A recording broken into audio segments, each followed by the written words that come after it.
తాకట్లో ఉన్న బంగారాన్ని విడిపించి ఆ రోజున మార్కెట్ ధర కట్టి మిగిలిన డబ్బును మీకు అందిస్తుంది కొమ్మూరి గోల్డ్.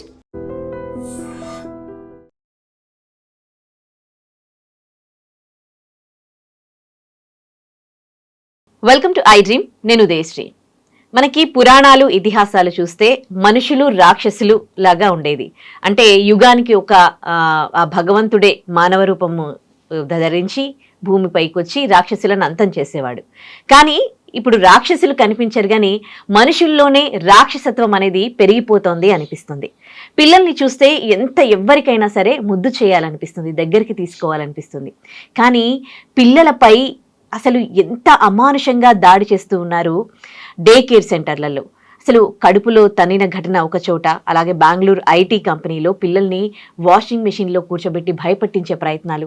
అసలు ఎటుపోతోంది మానవత్వం? ఇంత రాక్షసత్వం ఎందుకు పెరిగిపోతోంది? ఇదే ఇవాల్టి మన టాపిక్. దీనిపై మాట్లాడడానికి మనతో ఉన్నారు motivational speaker, family counsellor and public speaker Rajani Rama గారు. నమస్తే అండి, welcome to our studio. Thank you. So చూస్తూ ఉన్నారుగా, ప్రతి చోట కూడా ప్రతి ఘటనలో పిల్లల్ని బాధ పెట్టిన దాంట్లో ఒక్కటే కాదు, భార్యని భర్త చంపుకోవడం, భర్తని భార్య చంపడం, ఇవన్నీ లవ్వర్ని నూకేయడం ఎక్కడికైనా తీసుకెళ్ళి, ఇవన్నీ చూస్తూ ఉంటే మనుషుల్లో రాక్షసత్వం అనేది పెరిగిపోతోంది డే బై డే. దీనికి ఏంటి కారణం అంటారు? ఎందుకు ఇంత క్రూయల్గా తయారవుతూ ఉన్నారు? అంటే మనకు నిజంగానే మనకి రామాయణం, మహాభారతం, పురాణాలు, ఇతిహాసాలలో చూస్తే రాక్షసులు ఒక రూపం ధరించి వాళ్ళని చూస్తే రాక్షసత్వం కనిపిస్తుంది అనమాట, రాక్షసుల్లాగా. కానీ ఇప్పుడు అలా కనిపించట్లేదు. వాళ్ళు చేసే చేష్టల్లోనే ఒక రాక్షసులు కనిపిస్తూ ఉన్నారు. ఎందుకు ఇలా జరుగుతోంది అంటున్నారు? మానవత్వం నశించడం దీనికి కారణము.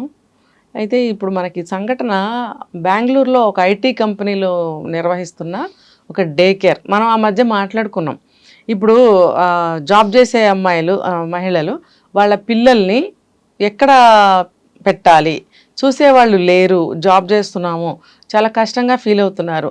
వాళ్ళ ఇంటి దగ్గర పనులు చూసుకోవడము, పిల్లల్ని చూసుకోవడము, జాబ్ చేయడం అనేది కష్టమైపోయింది. అందరికీ కూడా చూసే పేరెంట్స్ ఉండరు కదా. కొంతమంది పిల్లల్ని చూడడానికి వాళ్ళ అమ్మమ్మలు, నాయనమ్మలు ఉంటారు, అందరికీ లేరు. అలాంటప్పుడు వాళ్ళు చాలా అంటే చాలా ఇబ్బందులు పడుతున్నారు. పిల్లల్ని కనడానికి భయపడటానికి కూడా కారణం ఇదొకటి. ఎవరు చూస్తారు, ఎట్లా మధ్యలో మిల్క్ ఫీడ్ చేయాలి, ఇవన్నీ ప్రాబ్లమ్స్ ఉంటాయి. ఎలా అనే దానికి మనం అనుకున్నాము. ఇట్లా ఒక డే కేర్స్ అనేవి కంపెనీస్లో కూడా కొన్ని ఫారిన్ కంపెనీస్లో అలా ఉన్నాయి. మనకి కూడా అట్లాంటి అవకాశం, ఫెసిలిటీ ఉంటే పాపం ఇలాంటి అమ్మాయిలకి బాగుంటుంది అని మనం మాట్లాడుకున్నాం. సరే, వచ్చింది, ఇప్పుడు ఆ అవకాశం కూడా వచ్చింది. ప్రతిదీ ఎలా తయారైందంటే వ్యాపారంగానే తయారైంది. వర్క్ చేసే వాళ్ళు ప్రతి వాళ్ళు కూడా, ఎంప్లాయీస్ ఎవరైతే ఉన్నారో వాళ్ళు మనీ బేసే. వాళ్ళకి శాలరీస్ బాగా కావాలి. ఇప్పుడు వాళ్ళకి ఫర్ ఎగ్జాంపుల్ ఒక 10,000కి ఈచ్ ఎవ్రీ ఇచ్చారనుకుందాం. ఒక కేర్ టేకర్స్ ఒక 4-5 ఉంటారనుకుందాం. ఆ పిల్లలకి ఉన్నప్పుడు ఒక్కొక్కరికి 10,000 కానీ 12,000 కానీ వాళ్ళకి శాలరీ పే చేస్తున్నారు అనుకుందాం. వాళ్ళు ఫస్ట్ ఏం చేస్తారంటే వచ్చి జాయిన్ అయిపోతారు, మనకి కావాలి మనీ అని చెప్పి. జాయిన్ అయిన తర్వాత వాళ్ళల్లో ఏం తయారవుతుందంటే, మాకు ఇంకా శాలరీ పెంచితే బాగుండు, ఈ శాలరీకి ఎట్లా పని చేయాలని అసంతృప్తితోనే వాళ్ళు జాయిన్ అవుతారు.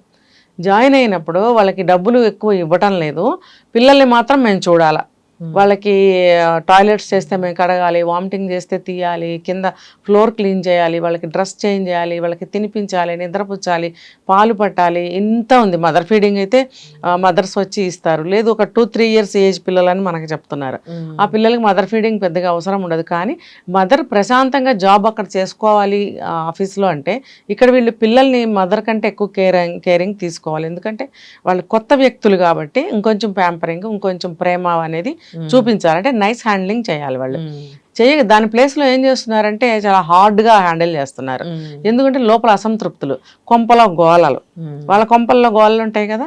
వాళ్ళ హస్బెండ్లు తాగి రావడం, వీళ్ళని రోజు కొట్టడం లాంటివి వాళ్ళకి మామూలే, సర్వసామాన్యం కొన్ని కుటుంబాల్లో.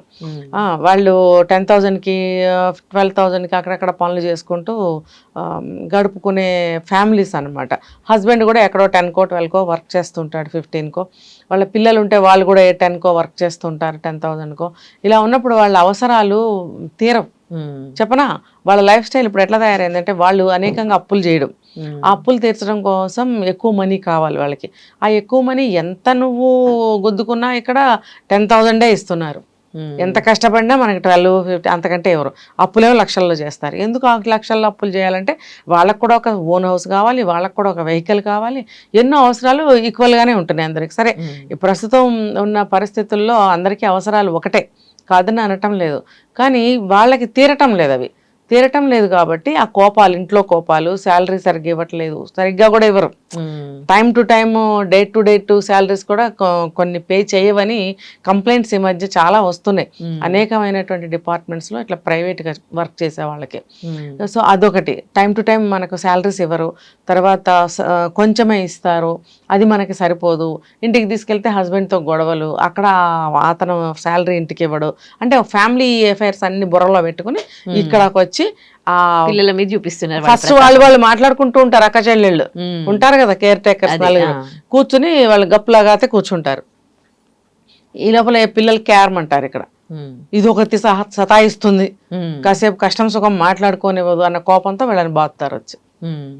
ఇక వాళ్ళని సైలెంట్ చేయడానికి వాళ్ళని వాషింగ్ మిషన్లో పెట్టడం, ఇది చెప్పారు కదా, వాళ్ళని కమోడ్స్ మీద కూర్చోబెట్టి వాటర్ స్ప్రే చేయడము. ఇప్పుడు అది ఎంత ఫోర్స్గా ఉంటుంది ఉదయం, అది చేతి మీద కొట్టుకొని చూడు చుర్రమంటుంది. అది పసి ప్రాణాలు, పల్చని స్కిన్ తట్టుకోలేవు, వాళ్ళకి ఫేస్ మీద అట్లా స్ప్రే చేస్తే వాళ్ళు ఉక్కిరి బిక్కిరి ఎవరు, అది దెబ్బ తగిలినట్టుగా సర్రమని తగులుతుంది. ఐటీ కంపెనీ పైన ఉంటది, ఇప్పుడు కింద డే కేర్ సెంటర్ ఉంటది, కనీసం వాళ్ళ పేరెంట్స్ వస్తారు, వీళ్ళ చూస్తే ఏంటి అని కొంచెం టైమింగ్స్ ఉంటాయిగా, వాళ్ళకు కూడా కొన్ని టైమింగ్స్ ఉంటాయి కదా, లంచ్ అవర్ లోనో ఇంటికి తీసుకెళ్లేటప్పుడు వస్తారు, వర్క్ డిస్టర్బెన్స్ అవ్వకూడదు, ఎప్పుడు పడితే అప్పుడు వాళ్ళు కూడా మేబీ రాకపోవచ్చు, వీళ్ళకి శుభ్రంగా ప్రైవసీ అనమాట. ఈ పిల్లల్ని హింస పెట్టాడు. నాకు తెలిసి వీళ్ళకి టైంకి వాళ్ళు ఫుడ్ కూడా తినిపిస్తారో లేదో, మదర్సే వాళ్ళు తయారు చేసి తీసుకొస్తారు, బాక్సులు వీళ్ళకి ఇస్తారు, వీళ్ళు సరిగ్గా తినిపిస్తారా అసలు? ఇలాంటి వాళ్ళు నచ్చిన ఐటమ్స్ ఉంటే వాళ్ళ నోట్లో కూడా వేసుకుంటారు, పిల్లలకి ఏం పెడతారు? వాళ్ళకి ఆకలేసినా అడగలేని వయసు, మరి ఆకలేసినా వాళ్ళు తినిపించినా తినబుద్ధి గాని అట్మాస్ఫియర్ అక్కడ ఉంటుంది కదా. ఇంటి దగ్గర అమ్మ తినిపించింది, ఒళ్ళో కూర్చోబెట్టుకుని చక్కగా ప్యాంపరింగ్ చేసింది, ఇంటి వాతావరణం అక్కడ ఉండదు.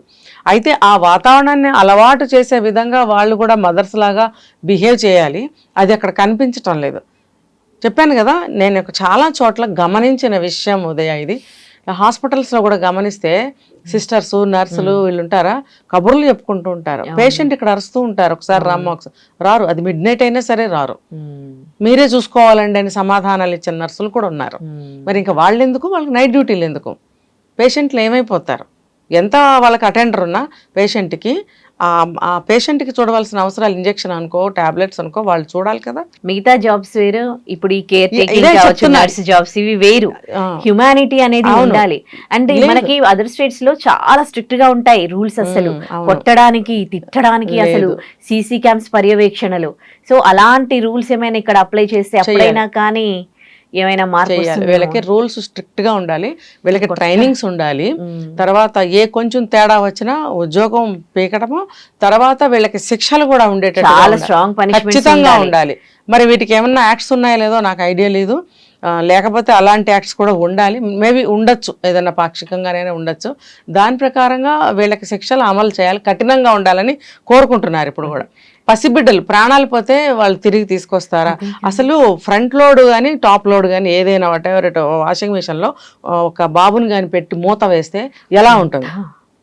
లిఫ్ట్ ఒక క్షణం ఆగిపోతే ఉక్కిరిబిక్కిరి అవుతుంది, మనకి అంత పెద్ద ఒక రూమ్ లాగా ఉంటుంది, అది చిన్న ఒక కేజ్ లాగా ఉంటే అందులో పిల్లల్ని మడిచినట్టేగా పిల్లల్ని కాళ్ళు ముడిచి అందులో కూర్చోబెడితే ఇలా ఎంతసేపు కూర్చుంటాడు? అసలు ఇంత కిరాతకంగా, రాక్షసి అన్నది చాలా చిన్న పదం, అది నిజంగానే కిరాతకత్వం, అది ఒక దారుణం అన్నమాట. వాళ్ళని ఏం చేయాలి, వాళ్ళని కూడా కాళ్ళు చేతులు వంచి తాడు పెట్టి కట్టేసి ఒక బాల్ లాగా అలా కూర్చోబెట్టాలి 24 hours. ఇలాంటి పనిష్మెంట్స్ కూడా ఇవ్వాలి. మళ్ళీ యాజమాన్యం వాళ్ళు ఎందుకు ఊరుకుంటున్నారు? ఇప్పుడు దాన్ని అయితే టెంపరీగా దాన్ని సీజ్ చేశారు, మూసేశారు అనుకో, అది ఎవరికి లాభం, ఎవరికి కావాలి, జరిగిన నష్టం ఏంటి, అసలు ఇలా ఎందుకు జరుగుతున్నాయి? ఒక్క దగ్గరే కాదు, ఈ మధ్య మనం చాలా విన్నాం, చిన్న చిన్న డే కేర్స్ లో కూడా పిల్లల్ని కొట్టడము, కాలుతో తన్నడము, వాళ్ళకి సరిగ్గా తిండి పెట్టకపోవడము. కానీ ఈ ఇంపాక్ట్ పిల్లలకి చిన్నప్పటి నుంచి ఒక మనిషి చూసే భయము, అది పెరుగుతూ ఉంటే వాళ్ళకి ఎంత మెంటల్లీ ఎంత దాని ఇంపాక్ట్ ఎలా ఉంటుందండి అసలు? ఇలాంటి సిచ్యువేషన్, ఇలాంటి జెన్జీ కిడ్స్ ఇలా తయారయ్యారు, వీళ్ళని అలా ఇలా అంటున్నాం, కానీ చిన్నప్పటి నుంచే వాళ్ళ పైన ఇలాంటివి ఇన్సిడెంట్స్ వల్ల ఆ ఇంపాక్ట్ తోనే కూడా ఉండడం వల్లనే ఇలా తయారవుతున్నారని అనుకోవచ్చా? ఖచ్చితంగా దీనివల్ల 2 జరుగుతాయి ఉదయ. దీని గురించి కూడా గతంలో చెప్పుకున్నాం మనం. ఒకటేమో సైకోలుగా మారే అవకాశం ఉంది, రెండోది విపరీతమైన భయభ్రాంతులుగా బ్రతుకుతారు. దాంట్లో నుంచి వచ్చిన రిజల్ట్ ఏంటంటే వాళ్ళు ఇంట్లో ఉండటానికి ఇష్టపడరు, వెళ్ళిపోతారు వాళ్ళు. వాళ్ళు ఒక స్థిరపడిన తర్వాత ఇంట్లో నుంచి వెళ్ళిపోయి వాళ్ళుగా బ్రతుకుతారు. అమ్మో ఇలాంటి ఇల్లు మాకు ఇల్లే అని కాదు, అది ఒక ఏదైనా సరే ఎక్కువగా ఇళ్లలో పెంపకాలు కూడా అలా ఉంటే గనక అలా తయారవుతారు. ఇంకా ఇలా బయట డే కేర్స్లో ఇలా పెరిగితే కూడా ఆ భయము చాలా రోజులు పోదు. మళ్ళీ వాళ్ళకి ఎంతో ట్రీట్మెంట్ ఇవ్వాల్సి వస్తుంది ఇంట్లో. మళ్ళీ మన తల్లి ఉద్యోగం మానేసి తను ప్యాంపర్ చేసి ముద్దుగా చూసి వాళ్ళని మంచిగా కేరింగ్ తీసుకుని వాళ్ళకి ఎంతో చాలా డెలికేట్ సిచ్యువేషన్ అయిపోతుంది ఆ పిల్లలతో. వాళ్ళు చిన్న పిల్లలు కదా, వాళ్ళకి ఏం అర్థం కాని పరిస్థితి. వాళ్ళు తేరుకోవాలంటే చాలా వాళ్ళు పడుతుంది. కానీ ఏంటండి బాల్యం పరిస్థితి అర్థం కాని పరిస్థితి. ఎందుకంటే అందరూ ప్రతి ఇంట్లో ఇప్పుడు ఇద్దరు జాబ్ చేస్తే కానీ వాళ్ళ ఇల్లు సర్వైవ్ కాని పరిస్థితి. కొంతమందికి ప్యాషన్ ఉంటది, కొంతమంది ఏమో పరిస్థితుల దృష్ట్యా చేస్తారు. కానీ పిల్లల్ని వాళ్ళు డే కేర్ సెంటర్ లో వదలాల్సిందే. ఇంట్లో ఎక్కడ కూడా న్యూక్లియర్ ఫ్యామిలీస్ ఏమి లేవు, అంతా జాయింట్ ఫ్యామిలీస్ లేవు ఎక్కడా కూడా. మరి ఏంటి పరిస్థితి? రేపు ఎట్లా పిల్లలని ఇప్పుడు డే కేర్ సెంటర్లలో వదిలితేనేమో వీళ్ళేమో టార్చర్ పెడుతూ ఉన్నారు. బాల్యంలో ఇలా పిల్లలు ఇలాంటి పరిస్థితి అనుభవిస్తే ముందు ముందు అంటే నేటి బాలలే రేపటి పౌరులు అంటారు కదా, ఏంటి పరిస్థితి అని. అందుకనే ఈ డే కేర్స్ ఉండాల్సిందే, ఇంకా ఎక్కువగా రావాల్సిందే. కానీ దానికి రూల్స్ చాలా స్ట్రిక్ట్గా ఉండాలి. ఎంప్లాయీస్ని కూడా ట్రైన్డ్ ఎంప్లాయీస్ని తీసుకోవాలి. ఇప్పుడు హాస్పిటల్లో నర్సుల్ని ట్రైన్డ్ తీసుకుంటారు కదా, వాళ్ళకి అన్ని చేయటం వస్తేనే కదా నర్సులుగా అపాయింట్ చేసుకుంటారు. అలాగే ఇక్కడ కూడా ట్రైన్డ్ డే కేర్లో ట్రైన్డ్ ఉమెన్స్ని తీసుకోవాలి డే కేర్స్లో. వాళ్ళకి ఒక ఇంటర్వ్యూలో వాళ్ళకి ఇంటర్వ్యూ చేయాలి. ఒక మంచి మదర్ లాగా నువ్వు చూసుకోగలగాలి.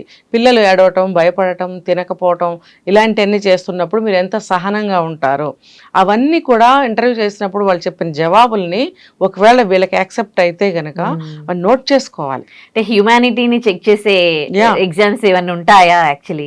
అంటే ఇంటర్వ్యూలు అంటే ముందు ట్రైనింగ్ ఇవ్వాలి. అసలు నువ్వు డే కేర్లో వర్క్ చేయాలంటే నీకు ఎటువంటి లక్షణాలు ఉండాలి, అటువంటి ట్రైనింగ్ సెంటర్స్ కూడా రావాలి. చాలా ప్రతి దానికి ట్రైనింగ్ సెంటర్స్ ఉన్నాయి కదా.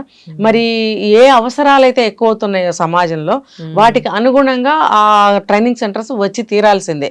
నువ్వు ఒక డే కేర్లో వర్క్ చేయాలంటే టక్కనే జాయిన్ అయిపోవడం కాదు, ఏదో నీకు 10,000 కావాలి 20,000 కావాలని. అసలు నీకు వచ్చా ఆ పని, వచ్చా లేదా? కాబట్టి ఆ ట్రైన్ అయిన అమ్మాయినే వీళ్ళు ఇక్కడ తీసుకోవాలి. తర్వాత ఏదైతే ఇంటర్వ్యూలో వాళ్ళు సమాధానాలు చెప్తారో తర్వాత అది యాక్సెప్ట్ అయితే ఆమెకి ఆ ఉద్యోగం మీరు ఇస్తున్నట్టయితే ఆ టర్మ్స్ అండ్ కండిషన్స్ కింద సైన్ చేయించి అగ్రిమెంట్స్ చేయించి అప్పుడు జాబ్ ఇవ్వాలి. ఇంకోటి ఏంటంటే ఇప్పుడు వాళ్ళు ఒక తల్లి జాబ్ చేసేది, ఇప్పుడు ఈక్వల్ టు మదర్ అన్నమాట. సో అది అంటే అంత పెద్ద జాబ్, అది చాలా విలువైంది. కానీ దానికి తగ్గ వాళ్ళకి శాలరీ రాకపోవడము, ఆ ప్రెషర్స్ వాళ్ళు పిల్లల మీద చూపించడము. అదే మనం బయట విదేశాలలో చూసుకుంటే వాళ్ళకి మంచి శాలరీ అక్కడ ఉండడం వల్ల వాళ్ళు కూడా పిల్లల్ని టార్చర్ పెట్టకపోవడము అండ్ పనిష్మెంట్స్ కూడా చాలా స్ట్రాంగ్ గా ఉండడం ఉన్నాయి కదా. సో అట్లీస్ట్ వీళ్ళకి అంటే అదొక వాల్యుబుల్ జాబ్ లాగా క్రియేట్ చేసినా కానీ వాళ్ళు ఇలాంటి అరాచకాలకు పాల్పడడం తగ్గచ్చు. అయితే గాని వాళ్ళకి అక్కడ ఆ సంస్థలు కూడా బ్రెయిన్ అనాలిసిస్ చేసి ఇలాంటి నిర్ణయాలు తీసుకోవాల్సిన అవసరం ఎంతైనా ఉంది. ఇప్పుడు నిజమే చాలీచాలని జీతాలతోటి కడుపు మండుతూ ఉంటుంది, బుర్రలో వెధవ ఆలోచనలు వస్తూ ఉంటాయి. కాబట్టి వాళ్ళని శాంతపరచాల్సిన అవసరం కూడా ఎంతైనా ఉంది. కాబట్టి అటువంటి జాబ్లో అపాయింట్ చేసుకునేటప్పుడు కంప్లీట్గా ఒక అర్హత ఉన్న వ్యక్తిని ఎంచుకోవడము, వాళ్ళకి తగ్గ జీతాన్ని ఇచ్చినట్టయితే వాళ్ళు సాటిస్ఫైడ్గా వర్క్ చేస్తారు. ఇంకొకటి ఏంటంటే అంటే పేరెంట్స్ దగ్గర కూడా అక్కడ ఏం జరుగుతోంది దానికి సంబంధించి చూసుకోవడానికి మనకి మొబైల్ యాక్సెస్ కానీ ఇచ్చారనుకోండి, సీసీ క్యామ్స్, అది కూడా కొంచెం పేరెంట్స్ కూడా హ్యాపీగా జాబ్ చేస్తారు. ఇంకా ఇలాంటివి ఏ అవకాశాలు ఉన్నా కూడా కల్పించవచ్చు. కానీ అలాంటి వాళ్ళు వర్కే చేస్తారు, చూసుకుంటూ కూర్చుంటారు మధ్య మధ్యలో. కాబట్టి డిస్టర్బెన్సెస్ ఏవైతే ఉన్నాయో అవి ఎలా చెయ్యరు, వాళ్ళు చెయ్యరు. అది వాళ్ళకి అది వ్యతిరేకం ఆ రూల్. కాబట్టి అలాంటివి అసలు వీళ్ళు ఇక్కడ గ్యారంటీ అనేది ఇవ్వగలిగితే అలాంటి యాక్సెస్లు ఇవ్వాల్సిన అవసరమే లేదు కదా.